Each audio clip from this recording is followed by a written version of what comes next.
জিন্দাবাদ। আসসালামু আলাইকুম। এত অল্প সময়ে এত আন্তঃফুলার আমার ধারণা বাংলাদেশের ইতিহাসে আর কোন সময় হয় নাই। ক্ষমতায় আসার আগেই এরা আন্তঃফুলার হয়ে গেছে। তারা ক্ষমতায় আসার তো কোনো ভালোভাবে হয় নাই, বাড়াই বাড়াই করে ক্ষমতায় আসছেন। একদিকে জনগণের আশা আকাঙ্ক্ষার বিরুদ্ধে সরকার অবস্থান নিয়েছে। জনগণের গণনায় কার্যকর করতে হবে। আমরা লক্ষ্য করছি সরকারের মধ্যে আর ফেসিবাদী পালিয়ে যাওয়াদের মধ্যে একটা গোপন আঘাতের পূর্বাভাস লক্ষ্য করা যাচ্ছে।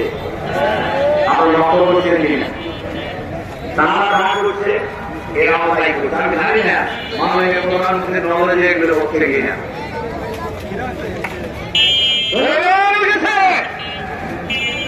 ছাত্র দলের চেহারায় ছাত্রলীগ দেখা যায়। এই স্লোগান আজ বাংলাদেশের আকাশে বাতাসে সর্বত্র উড়ে বেড়াচ্ছে। তার মানে আওয়ামী লীগ, ছাত্রলীগ, যুবলীগ এখন ছাত্রদল যুবদল হয়েছে। সংগ্রামী ভাই এবং বন্ধুগণ, গণভোটের গণ রায় বাস্তবায়ন করতে হবে। আপনারা বাংলাদেশের প্রায় 70 ভাগ মানুষ গণভোটের পক্ষে রায় দিয়েছে, গণভোটের পক্ষে রায় দিয়েছে। আপনারা সেই রায় বাতিল করে দিয়েছেন। যারা গণভোটের রায় মানে না তারা জনগণের সরকার হতে পারে না। সংগ্রামী ভাই এবং বন্ধুগণ, আমরা পরিষ্কার ভাবে বলতে চাই, আজ হোক কাল হোক গণভোটের রায় বাস্তবায়ন হবে। 96 সালে যেমনি ভাবে নাকে খড় দিয়ে কেয়ারটেকার সরকারের বিল সংবিধানে সংযোজন করেছেন, আপনারা নাকে খড় দিয়ে গণভোটের রায় বাংলাদেশে কার্যকর করবেন ইনশাআল্লাহ। সর্বশেষ আর একটা কথা বলি, আমার কথা শেষ করতে চাই। আজকে তো সবার তুমি মন্থ আজকের এই বিশাল জনসভায় আমরা সরকারের কাছে আহ্বান জানাবো, যে রায়গুলি হয়েছে এই রায়গুলিকে অবিলম্বে কার্যকর করুন। আমাদের নেতাদের বিরুদ্ধে অন্যায়ভাবে প্রশাসনের বিচার করে ট্রাইব্যুনালে ফাঁসির রায় দিয়েছেন, পরের দিন আপিল করা হয়েছে, তারপরের দিন রিভিউ রিজেক্ট করে দিয়ে রায় কার্যকর করা হয়েছে। আর দীর্ঘদিন হয়ে যাচ্ছে ফাঁসির রায় কার্যকর, ফাঁসির রায় ঘোষণা হয়েছে। সরকার কেন নীরব? কাকে খুশি করার জন্য আপনি নীরব? যাদেরকে খুশি করার জন্য আপনারা নীরব, ধরে রাখেন আপনারা তারা আপনাদের প্রকৃত বন্ধু নয়। জনগণ যদি বন্ধু না হয়, বিদেশি প্রভুরা আপনাদেরকে ক্ষমতায় টিকে রাখতে পারবে না। এজন্য আমি আহ্বান জানাতে চাই, ফ্যাসিবাদের দোসর সরকারের ভিতরে বাইরে যারাই আছে তাদেরকে চিহ্নিত করে গ্রেপ্তার করে বিচারের আওতায় আনতে হবে। হাসিনা সহ যাদের রায় কার্যকর রায় ঘোষণা হয়েছে তাদেরকে দেশে, আমাদের নেতা বলেছেন আরেকটি বিপ্লবের ডাক দেওয়া হবে। সম্মান করত, যারা বাংলাদেশকে সম্মান করত, বাংলাদেশের প্রতিটি নাগরিককে সম্মান করত, আমাদের সম্মান করত, আপনি তাদের সন্তান হয়ে নতুন করে যদি ইন্ডিয়ার সাথে আঘাত করেন, বাংলাদেশের মানুষ আপনাকে পছন্দ করবে না। সুতরাং আজকে একটা ইতিহাস বিকৃতি দেখলাম।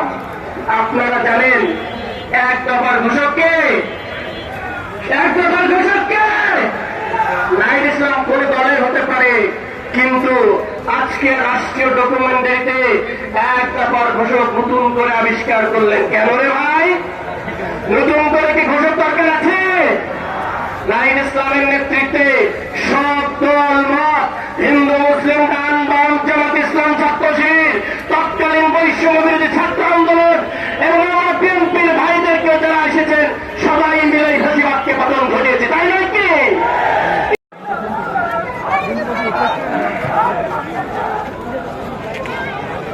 আলহামদুলিল্লাহ রাব্বিল আলামিন, والصلاة والسلام على سيد المرسلين وعلى آله وأصحابه أجمعين।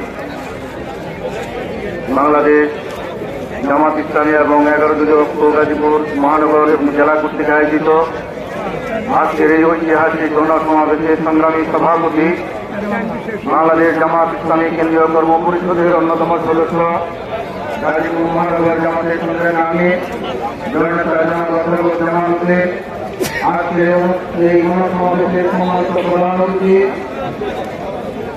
দক্ষিণ পূর্ব এশিয়ার সর্ববৃহৎ ছাত্র সংগঠন বাংলাদেশ ইসলামী ছাত্র শিবিরের সাবেক কেন্দ্রীয় সভাপতি বাংলাদেশ জামাত ইসলামের কেন্দ্রীয় সহকারী সেক্রেটারি সাহেব জাতীয় সংসদের সম্মানিত হয়ে জননেতা জনাব মাওলানা রফিকুল ইসলাম খানেতে অন্যান্য ব্যক্তিবৃন্দ সংগ্রামী গাজীপুরবাসী আসসালামু আলাইকুম রহমতুল্লাহি ওয়া বারাকাতুহু। সংগ্রামী গাজীপুরবাসী, আপনারা জানেন এই 5ই আগস্ট বাংলাদেশের মানুষ স্বাধীনতা অর্জন করেছিল, এই সংগ্রাম করেছে।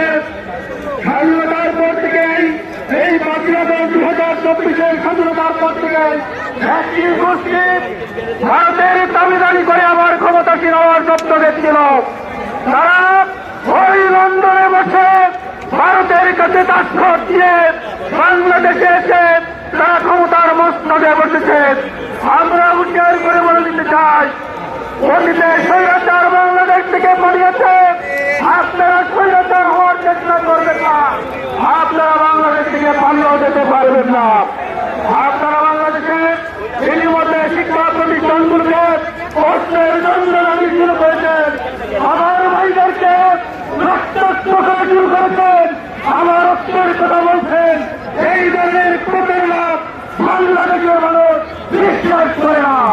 সংগ্রামী ভাই এবং বন্ধুগণ, তাই আগামী দিনে বাংলাদেশ জামাত ইসলামী এবং 11 দলীয় ঐক্যের নেতৃত্বে আগামী দিনে যে আন্দোলন সংগ্রাম হবে, প্রত্যেকটা আন্দোলন সংগ্রামে সক্রিয় অংশগ্রহণ করার পালন থেকে আমার বক্তব্য শেষ করতে আসসালামু আলাইকুম ওয়া রাহমাতুল্লাহ।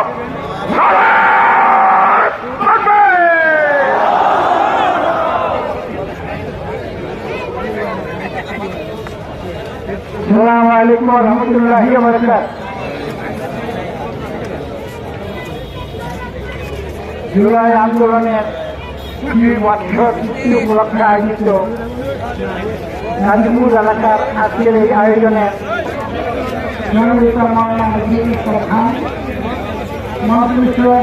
সহ 11 জনের অন্যান্য নেতৃবৃন্দ আমাদের উপস্থিত সংগ্রামী বিগত 55 বছর বাংলাদেশ অনেক ফেসিবাদ বেশিরভাগের এক মডেল দেখেছিলাম আমরা 90-এর দশকে। 90-এর দশকের বেশিরভাগের মডেল সম্ভবত আমরা ভুলে গেছি। তাদের হক থাকে, আগ্রহ থাকে সেই চরিত্র দেখাবার জন্য, তাহলে তাদের ঠিকানা নতুন করে খুঁজতে হবে। জনগণ 24-এর আগস্টের এই তারিখে যেভাবে দেশবাসীকে একত্রিত করে স্বৈরাচার ঘটিয়েছে, ফেসিবাদ ঘটিয়েছে, আজকে আমরা দেখতে পাচ্ছি তারই একটা আলামত।